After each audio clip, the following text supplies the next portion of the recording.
Hello everyone. ஈஸியா ஹிந்தி கத்துக்கலாம் சீரீஸோட டே 3 செஷனுக்கு உங்களை சூப்பரா வரவேற்கிறேன். இன்னைக்கு நம்ம பார்க்க போற விஷயம் உங்க ஸ்போக்கன் ஹிந்தியை அப்படியே நெக்ஸ்ட் லெவலுக்கு கொண்டு போக போகுது. ரொம்ப ரொம்ப இன்ட்ரெஸ்டிங்கான அதே சமயம் ரொம்ப முக்கியமான ஒரு டாபிக்கை பத்தி தான் இன்னைக்கு நாம முழுமையா தெரிஞ்சுக்க போறோம். வாங்க சீக்கிரமா உள்ள போலாம். உங்களுக்கு என்னைக்காவது இப்படி தோணியிருக்கா? அதாவது நாம ஹிந்தி பேசும்போது ரொம்ப ஸ்டிஃபா ஏதோ ஒரு ரோபோ பேசுற மாதிரியோ இல்ல ஸ்கூல் புக்ல இருந்து அப்படியே மனப்பாடம் பண்ணி ஒப்பிக்கிற மாதிரியோ ஃபீல் பண்ணியிருக்கீங்களா? சீரியஸா சொல்றேன், நீங்க அப்படி நினைச்சா கவலையே படாதீங்க. நிறைய பேர் இந்த ப்ராப்ளமை ஃபேஸ் பண்றாங்க. ஆனா இதுக்கான சொல்யூஷன் ரொம்ப ரொம்ப சிம்பிள். ஓகே, இன்னைக்கு நாம என்னெல்லாம் பார்க்க போறோம்னு டக்குன்னு சொல்லிடுறேன். முதல்ல டூவோட பவர் என்னன்னு பார்ப்போம். அப்புறம் ஒரு 10 முக்கியமான கமாண்ட்ஸ், பேஸ் வெர்ப்க்கும் ஹெல்பர் வெர்ப்க்கும் உள்ள வித்தியாசம், லோ மற்றும் டூக்கான வித்தியாசம், லாஸ்டா கேஷுவல் பேசிக்ஸ் மற்றும் மரியாதையா எப்படி பேசுறதுன்னு பார்க்க போறோம். இது எல்லாமே உங்களை புக் ஹிந்தில இருந்து நேட்டிவ் ஃப்ளூவன்சிக்கு மாத்த போகுது. சரி, நம்மளோட முதல் டாபிக் உள்ள போலாம். The power of two.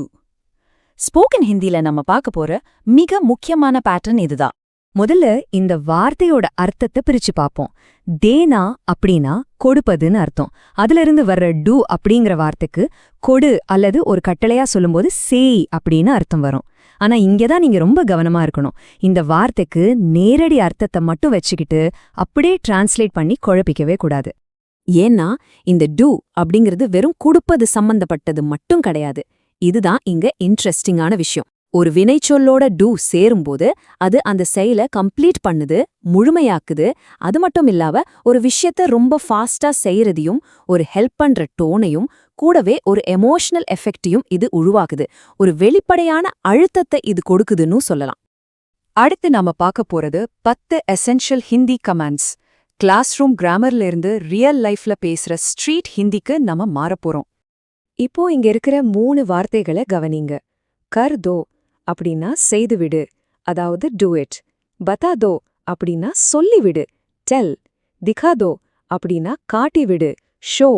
நீங்க வெறும் செய் அப்படின்னு சொல்றதை விட கூடவே அந்த தோ சேர்க்கும்போது அந்த கமாண்ட் எவ்வளோ நேச்சுரலாவும் இம்மீடியட்டாவும் மாறுதுன்னு கவனிச்சிங்களா?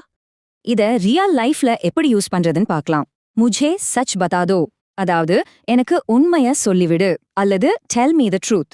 வெறும் சொல் அப்படின்னு சொல்றதை விட பதாதோ அப்படின்னு சொல்லும்போது அதுல ஒரு வெயிட் இருக்கு, ஒரு எமோஷன் இருக்கு பாருங்க. நிஜ வாழ்க்கையில நாம இப்படிதான் பேசுவோம். அடுத்த செட் வார்த்தைகளை பாருங்க. நாம டெய்லி யூஸ் பண்ற ஆக்ஷன்ஸ் இது. சிக்கா தோ அப்படின்னா கற்றுக் கொடுத்து விடு. டீச். கோல் தோ அப்படின்னா திறந்து விடு, ஓபன். அப்புறம் பந்த் கர் தோ அப்படின்னா மூடி விடு, க்ளோஸ்.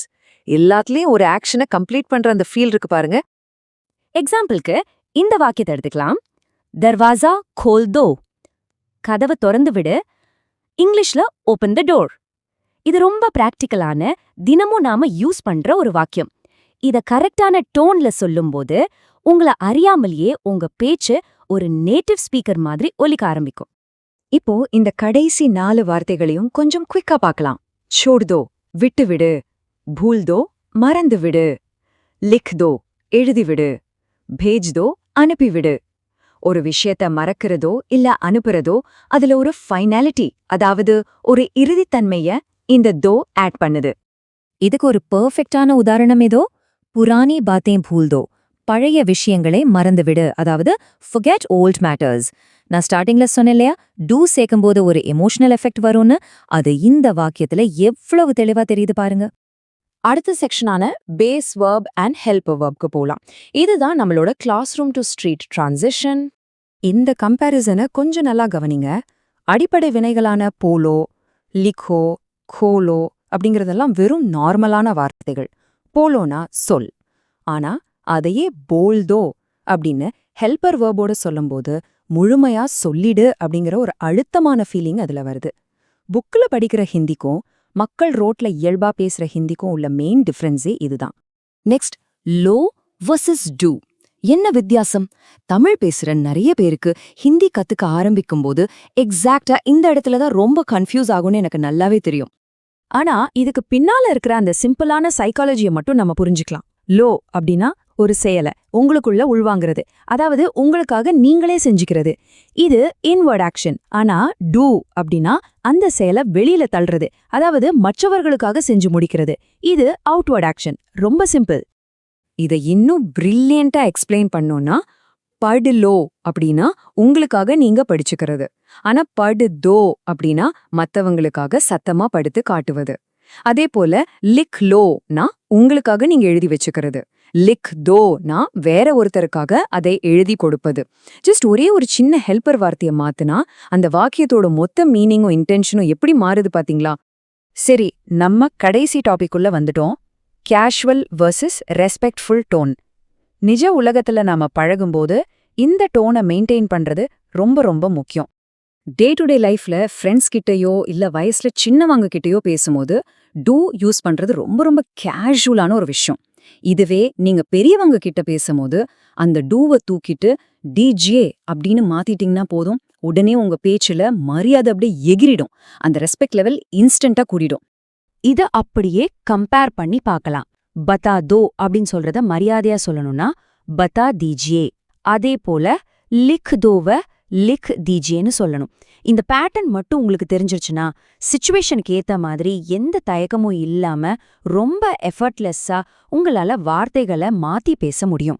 சோ இதுல இருந்து நாம தெரிஞ்சுக்க வேண்டிய முக்கியமான பாயிண்ட் என்னன்னா, இந்த காம்பவுண்ட் வெர்ப் ஸ்ட்ரக்சர்ஸை கத்துக்கிறது ஏதோ எக்ஸ்ட்ரா போனஸ் விஷயம் கிடையாது. இதுதான் ஸ்போக்கன் ஹிந்தியோட நிஜமான யதார்த்தம். நேட்டிவ் ஸ்பீக்கர்ஸ் முழுமையா இந்த பேட்டர்னை தான் நம்பியிருக்காங்க. சோ இன்னைக்கு செஷனோட மெயின் டேக்அவே இதுதான். அந்த ரோபோட்டிக் புக் ஹிந்தியை இனிமே தொக்கி போடுங்க.